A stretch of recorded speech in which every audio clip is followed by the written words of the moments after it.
What's up everybody? Today I'm going to be showing you what it takes to have a perfect lawn. There's a lot of information in here, but I'm gonna cover it off really quickly with the help of some visual aids. So let's jump into it. So here's how this is gonna work. We're actually gonna break it into lawn types first. Now this isn't cool season or warm season. This is just sort of what the lawn really looks like on a numerical scale. The numerical scale is gonna go from 0 to 10. 0 being neglect, 10 being perfection. Pretty easy to understand. Nice sliding scale to get us up there. Now, along one axis, you're gonna have beauty, and along the other axis, you're gonna have effort. So obviously, the more effort you put in on a 0 to 10, the more beauty you're gonna get on a 0 to 10. But let's take a look at this and sort of see what we can see here. So before I get too far deep into this, go ahead and subscribe right there. You can go ahead and just click, do it. It'll be fun. This is meant to be a fun video. I hope you enjoy it. Let's get back to it.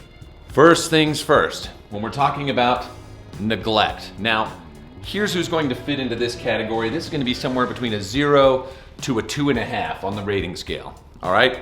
This is gonna be your meth labs, okay? This is going to be your abandoned homes.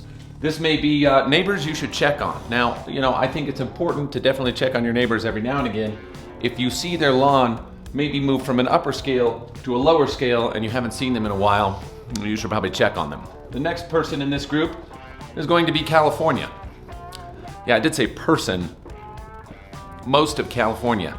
They've pretty much given up on lawns and, that's gonna fall very easily into this neglect category. Then of course you're going to have turf professionals. Now you notice I have an asterisk here. That's because they're going to fit probably in a couple of different categories. But the thing about turf professionals is this, after you get home from servicing 20, 30, 40 lawns in a day, likely you're not gonna pay any attention to your own. So you can kind of lump those into, they're gonna be in some level of a category of neglect, okay?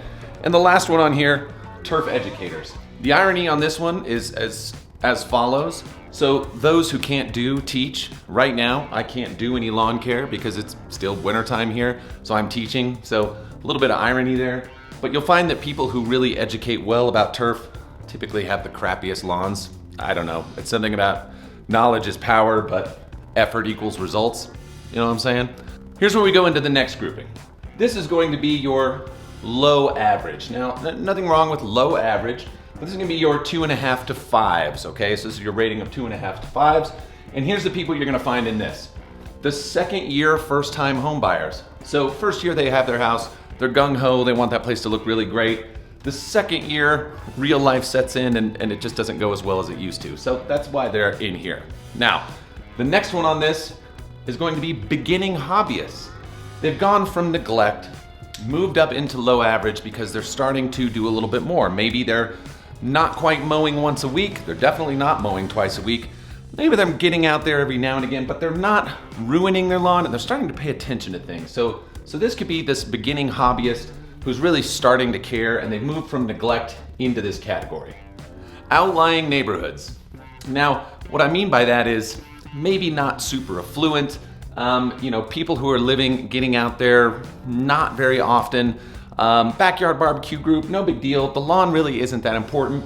And they'll feed it, once a year or something like that. And that's fine. Again, no problem in here. You actually see quite a bit of this. Now, the next one, tight neighborhoods with lots of trees. Now this is something I see down in Salt Lake City a lot. Lots of trees, lawns just don't really do well. And they can get them to green up in the spring, but typically by the summertime, they just don't look all that great.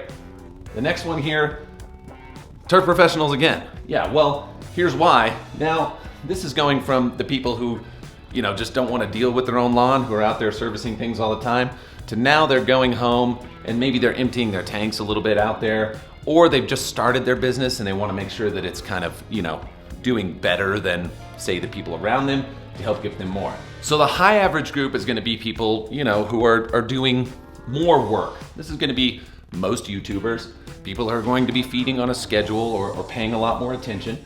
They're gonna be killing weeds, they're gonna be mowing 1-2 times a week. They're probably gonna own a striping kit, things like that. Extreme hobbyists. These are people who are now focusing on lawn care. They want this place to look great. They are now striving for perfection. They're trying to get as much as they possibly can out of their place, and they really want it to stand out. The next one is neighbors you should check on.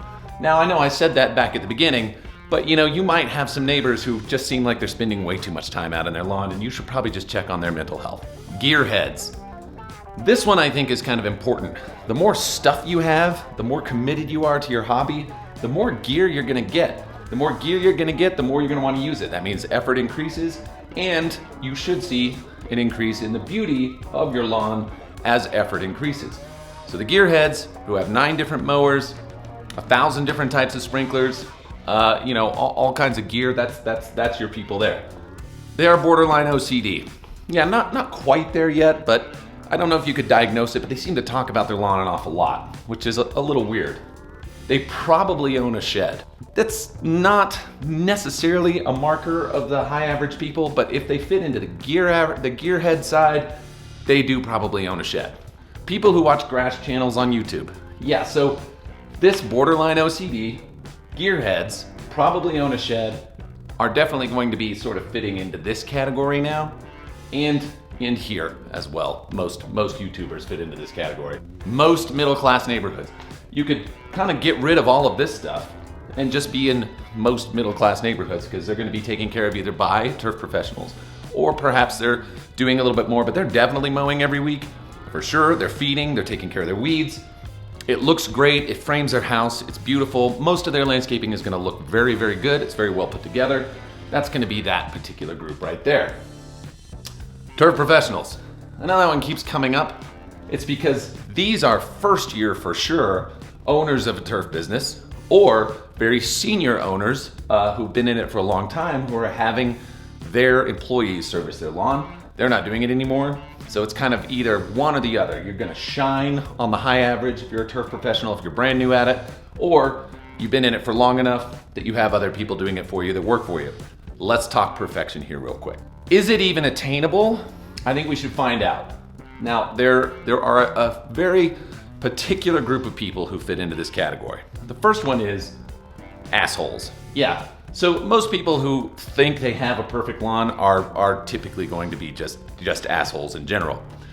They also tend to have and suffer from self-image issues. There's a lot of compensation happening with the lawn in this particular category. The next people here are gonna be neighbors you should check on. Yeah, so that one keeps coming up. You definitely need to check on these people. There could be some serious issues going on over there, and you may just wanna, bring them over a pie every now and again and just make sure they're doing okay. Full-blown OCD. They walk through that place every day. They're out there, they're doing things. Non-stop. It's just non-stop out there on the grass, just overly obsessing and obsessing. The next kind of thing that you'll notice here with people with the perfect lawns, they also yell at their neighbor who has weeds, or they yell at their neighbor's weeds. It's very bizarre behavior, but it definitely happens. They have too much time on their hands. Definitely own a shed. They also yell at the TV. They're also going to get offended by this video. Let's kind of move on here real quick. We're gonna take a look at this last thing here and just sort of talk about this sort of high average perfection kind of area. If you think that you have a perfect lawn, you may fit into any number of these categories. Perfection is just a mindset. It doesn't really exist. That you have to kind of set for your own standard. What is perfect to you, right? How much time are you spending out there? How does it make your home look? How does it make you feel when you walk out there and take a look at it? The next one here, people with self-image issues. So here's the thing. You're never gonna reach perfection. I'm speaking straight into your self-image issues right now. So you need to go back one space. You're only ever gonna end up in high average because you just can't accept that it's going to be enough. Sorry, that's just the way it is. The next one here, very simple, the full-blown OCD people. Okay, the problem with this is that you analyze things too much, it paralyzes you, your efforts actually decrease, go back one space. People who yell at their neighbor with weeds, go back 2 spaces for not being helpful. You're not perfect, throw that one out. Your lawn doesn't really look that great. You're just comparing it to one that's probably in the neglect category. Too much time on your hands. Listen, there's a lot of things that people can be doing. Lawn care is fine, it's great, you can have a good time with it, but it's never gonna be enough. It'll never be enough, so automatically go back one category. The fun part is to put in the effort. The effort is always going to equal beauty. The more you put into it, the better it's going to get. And that's really all there is to it. You don't ever have to be an extreme hobbyist. You don't have to be like a total fruitcake about the whole thing. You never have to do anything crazy. You don't have to be extreme here. You don't have to do anything really more than what you're doing. The point is, you enjoy it, you love it, you take care of it, you nurture it, it's yours, it's your beauty, it's nobody else's. And that's really it. Thanks for joining me. I hope you enjoyed it, and I'll talk to you guys real soon.